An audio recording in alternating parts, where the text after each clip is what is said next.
Kollywood super hit సినిమాల్లో నేటి యువతకు నచ్చిన సినిమా 96. మక్కల్ సెల్వన్, విజయ్ సేతుపతి, త్రిష కలిసి చేసిన ఈ మూవీ కమర్షియల్ సక్సెస్ అవటమే కాదు ప్రేక్షకుల హృదయాలను గెలిచింది. 96 సినిమాను ప్రేమ్ కుమార్ డైరెక్ట్ చేశాడు. ఆ సినిమా హిట్ అవడంతో తెలుగులో కూడా అదే సినిమా రీమేక్గా జాను చేశారు. విజయ్, త్రిష ప్లేస్లో శర్వానంద్, సమంత నటించారు. తెలుగులో జాను ఆడియన్స్కి రీచ్ కాలేదు. దానికి కారణం కూడా తమిళ్లో 96 సినిమాను దాదాపు తెలుగు ఆడియన్స్ కూడా చూసేశారు. అయితే ప్రేమ్ కుమార్ రీసెంట్గా అసలు 96 సినిమాలో తాను అనుకున్నది విజయ్, త్రిషలను కాదని షాక్ ఇచ్చాడు. డైరెక్టర్ ప్రేమ్ కుమార్ 96 సినిమాను బాలీవుడ్ యాక్టర్ అభిషేక్ బచ్చన్తో చేయాలని అనుకున్నాడట.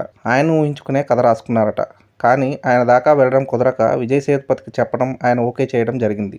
96 సినిమా గురించి ప్రస్తావిస్తే ఆ సినిమాకు మ్యూజిక్ అందించిన గోవింద్ వసంత్ గురించి ప్రత్యేకంగా చెప్పాలి. తమిళ్లో 96 కానీ, తెలుగులో జాను కానీ మ్యూజికల్ హిట్గా నిలిచాయంటే అది గోవింద్ వసంత్ ఇచ్చిన మ్యూజిక్ వల్లే. 96 సినిమాతో విజయ్ సేతుపతి తెలుగు ఆడియన్స్కి నచ్చాడు. ఆ తర్వాత ఆయన ఉప్పెనలో శేషారాయణం పాత్ర చేశాడని తెలిసింది. మరి 96 సినిమా మీరు చూసారా?